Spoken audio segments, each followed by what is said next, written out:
예전보다 분명히 덜 먹고 운동도 주 3회 이상 꾸준히 하고 있는데 체중계 숫자는 꿈쩍도 안 하고 오히려 늘어나는 것 같다고 느껴보신 적이 있으신가요? 혹시 주변의 날씬한 사람들을 보면서 저 사람은 타고난 체질이야, 나랑은 체질이 달라 라고 생각해 보신 적도 있으실 겁니다. 하지만 날씬한 몸을 유지하는 사람들의 비밀은 체질보다 생활 습관에서 찾을 수 있다는 사실 알고 계셨나요? 그들은 특별한 다이어트도 극단적인 운동도 하지 않습니다. 오히려 너무 평범해 보여서 주목하지 않았던 행동들, 그 속에 체중 유지를 위한 결정적인 힌트가 숨어 있습니다. 오늘 영상에서는 나도 모르게 살찌는 습관과 날씬한 사람들의 무의식적인 행동 차이를 비교해서 알려드릴 겁니다. 특히 나이가 들면서 점점 체중이 쉽게 증가하는 이유와 이를 극복하기 위한 실천 가능한 방법까지 정리해드릴 테니까요. 40에서 60대 이상 분들께 꼭 필요한 내용입니다. 지금부터 끝까지 함께 보시고 내 몸에 맞는 체중 관리 전략을 함께 찾아보시죠. 오늘 영상에서 다룰 내용 요약, 나도 모르게 반복하는 살찌는 생활 습관, 날씬한 사람들의 공통된 4가지 행동, 40대 이후 체중 관리가 더 어려운 이유와 극복 전략, 40대가 넘어가면 갑자기 체중이 늘고 이전과 같은 생활을 해도 살이 찌는 것 같다는 느낌을 많이들 받으십니다. 예전에는 야식 한두 번쯤 먹어도 금방 회복됐는데 지금은 조금만 방심해도 뱃살이 불어나고 체중이 떨어지지 않죠. 그 이유는 단순히 의지 부족이 아니라 몸의 구조적인 변화 때문입니다. 우선 기초대사량이 해마다 감소합니다. 30대 중반부터 매년 1에서 2%씩 떨어지는 기초대사량은 결국 체중 유지에 필요한 에너지 소모량을 줄여버리죠. 게다가 40대 이후부터는 근육량도 자연스럽게 감소하고 여성의 경우 폐경기 이후 호르몬 변화까지 겹쳐 체지방이 더 쉽게 쌓이는 환경이 만들어집니다. 하지만 그렇다고 해서 모든 40에서 60대가 체중 증가를 피할 수 없는 건 아닙니다. 같은 나이, 같은 환경 속에서도 체중을 유지하거나 오히려 건강한 몸매를 만드는 분들이 분명히 존재하죠. 그 차이는 바로 작은 습관입니다. 우리가 평소 눈치채지 못하고 지나치는 행동들 속에 체중 조절의 열쇠가 숨어 있습니다. 오늘 영상에서는 날씬한 사람들의 행동에서 공통적으로 발견되는 4가지 핵심 습관을 통해 지금 내 생활에 어떤 변화가 필요한지 구체적으로 짚어드릴 겁니다. 함께 살펴보시죠. 1. 움직임의 양이 다르다. 날씬한 사람들의 가장 두드러진 특징 중 하나는 바로 쉬지 않고 움직인다는 점입니다. 특별한 운동을 하지 않아도 일상 속에서 자연스럽게 활동량을 늘리는 습관이 몸에 배어 있습니다. 예를 들어 식사 후 가볍게 산책을 하거나 TV를 보면서 스트레칭을 하고 청소나 빨래 같은 집안일도 에너지 소모의 일환으로 생각하며 적극적으로 움직이는 것이죠. 이러한 작은 행동들이 쌓이면 하루 전체 에너지 소비량에 상당한 차이를 만들어냅니다. 실제로 2005년 미국 메이오 클리닉의 연구에서는 앉아있는 시간이 많은 사람과 그렇지 않은 사람을 비교했을 때 일상적으로 자주 움직이는 사람은 하루 평균 350kcal를 더 소모하는 것으로 나타났습니다. 이 수치는 단순히 하루치만 보면 작아 보일 수 있지만 일주일, 한 달, 그리고 1년 단위로 보면 상당한 체중 감량 효과를 불러올 수 있는 수치입니다. 특히 이 연구에서는 NEAT Non-Exercise Activity Thermogenesis, 즉 운동 외 활동성 열 발생이 체중 관리에 중요한 역할을 한다는 점을 강조했습니다. NEAT는 우리가 따로 운동하지 않더라도 일상 속에서 걷기, 청소하기, 계단 오르기 같은 모든 움직임에서 발생하는 칼로리 소비를 의미합니다. 많은 사람들이 식단 조절과 운동만을 체중 조절의 핵심으로 생각하지만 사실 이런 비운동성 활동이 일상적인 대사량 유지에 결정적인 영향을 미친다는 거죠. 궁금해하실 부분, 꼭 헬스장 가서 운동을 해야 하나요? 꼭 그렇지는 않습니다. 물론 체계적인 운동은 건강 유지에 도움이 되지만 바쁜 일상 속에서는 현실적으로 매일 운동을 하기는 쉽지 않습니다. 대신 일상에서 몸을 자주 움직이는 것만으로도 충분히 대사량을 높일 수 있습니다. 예를 들어 엘리베이터 대신 계단을 이용하거나 전화 통화할 때 자리에 앉아있지 말고 걸어다니는 습관을 들이는 것만으로도 긍정적인 효과가 있습니다. 식후 10분 정도의 가벼운 산책은 혈당 조절에도 도움이 되는 것으로 알려져 있고요. 또한 장시간 앉아있는 직장인이라면 1시간에 한 번씩 자리에서 일어나 몸을 풀어주는 것도 권장됩니다. 이는 혈액순환을 촉진하고 허리와 어깨에 무리가 가지 않도록 도와주는 동시에 전체적인 칼로리 소비에도 영향을 줄 수 있습니다.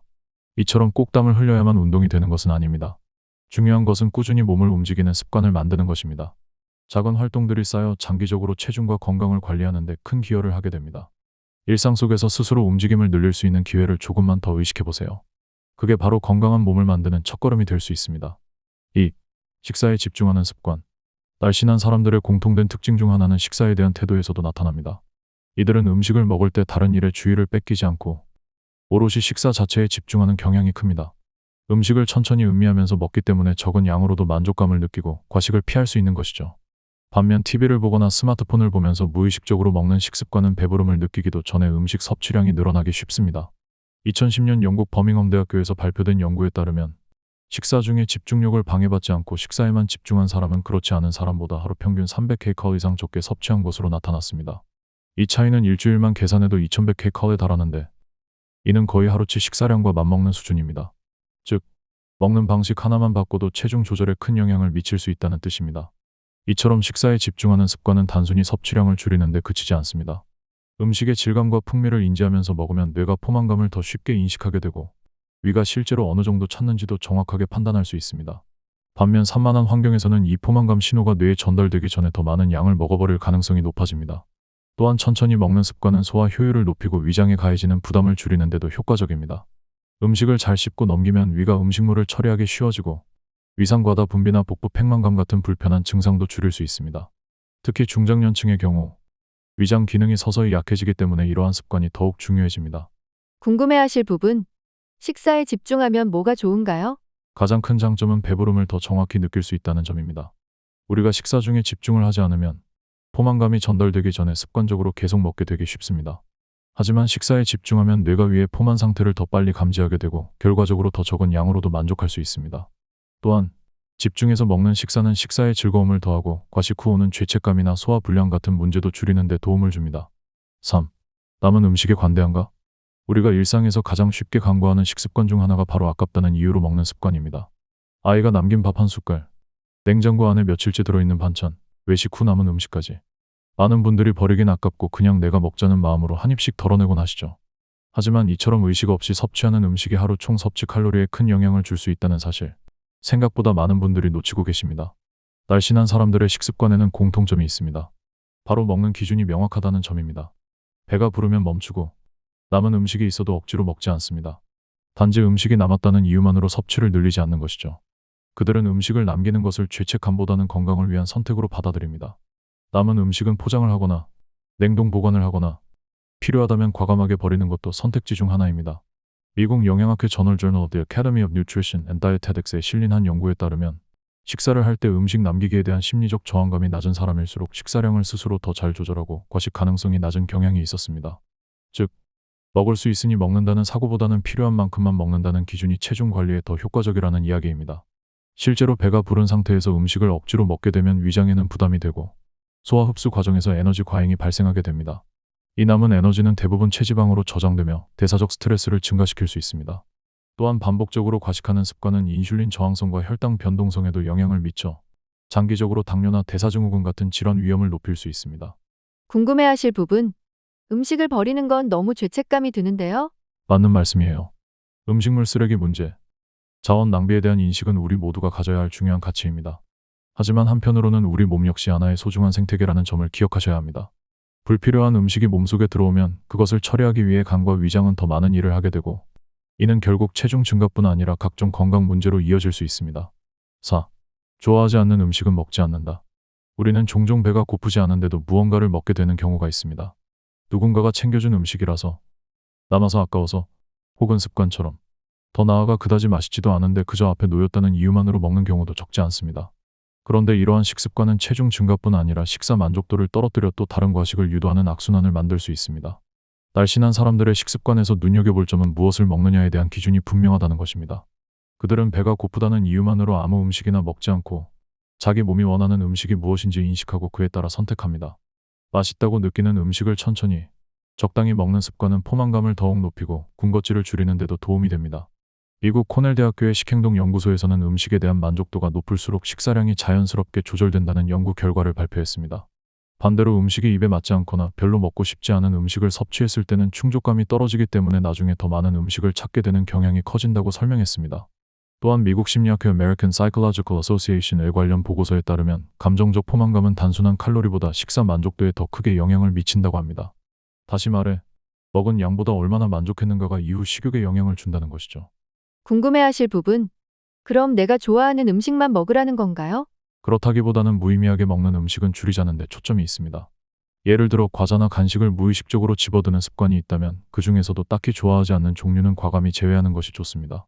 반대로 좋아하는 음식은 먹되 천천히 음미하면서 적당량만 섭취하는 방식으로 식사 만족도를 높이는 것이 중요합니다.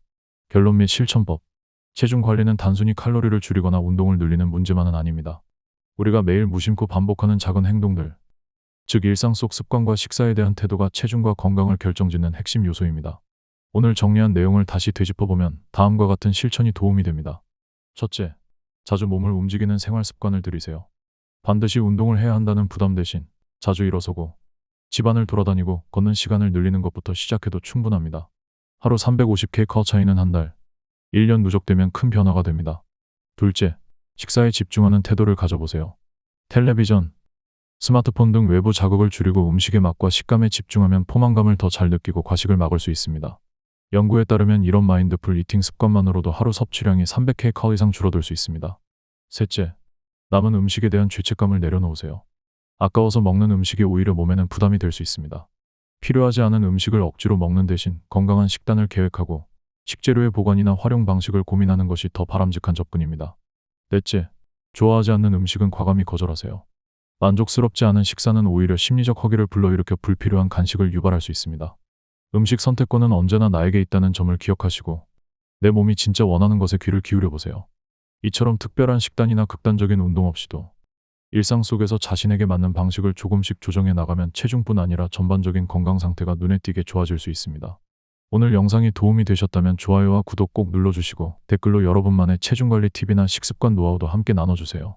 습관이 결국 체질을 만들고 체질이 인생을 바꾼다는 말, 이제 조금은 실감되시죠?